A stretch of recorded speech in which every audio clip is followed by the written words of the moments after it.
ఎందుకంటే నాకు ఈ మధ్య వినబడుతున్నారు కాబట్టి మీ కొడుకులకు నాకు చెప్పాల్సిన బాధ్యత నాది మీ అందరికి. ఇప్పుడు ఇక్కడ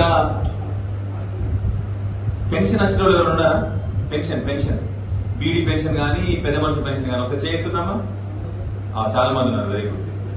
అంటే దగ్గర మీకు 9-10 ఏళ్ళు కేసీఆర్ వచ్చినప్పటి నుంచి వస్తున్నాయి పెన్షన్. ఎక్కడికి వస్తుంది పెన్షన్ పైసలు? టంగు మరి బ్యాంకుకి వస్తాయా లేదా? మధ్యలో వచ్చిస్తారా? బ్యాంక్కి వస్తాయి.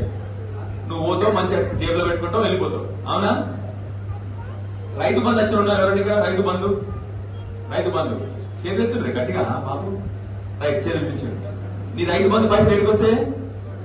బ్యాంకులకు వస్తాయి కదా. డైరెక్ట్ నీ బ్యాంకులకు వస్తాయి. టింగు మన సపోర్ట్ వస్తుంది ఫోన్ లా. నువ్వు పోతావు, జేబులో పెట్టుకుంటావు, పోతావు.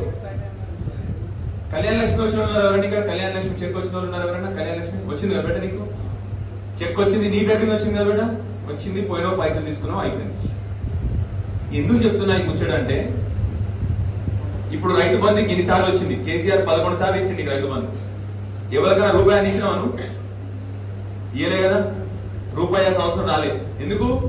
డైరెక్ట్ ఇది బ్యాంక్ లోకి వచ్చింది. మా అమ్మలకు 10 సంవత్సరాలు పెన్షన్ వచ్చింది. ఎవరికైనా పోయి అప్లికేషన్ పెట్టుకొని చేయి దాకినావు ఎవరికన్నా? లేదు. ఎవరికైనా రూపాయి ఇవ్వాల్సి వచ్చిందా? లేదు. అది కేసీఆర్ గారు చేసిన గొప్ప పని. ఎవరికి అర్థం కాలేదు. కేసీఆర్ ఏం చేసిండు? మధ్యలో ఒక మంచి వస్తే మళ్ళీ చేయి చాపుతారని డైరెక్ట్ నీ బ్యాంకు వేయడం మొదలుపెట్టిండు. ఏది ఇచ్చినా నీ బ్యాంకుకు రావాలి, మధ్యలో ఎవరు రావద్దు. ఈ మధ్య నాకు షికాయత్ వస్తుంది మళ్ళీ.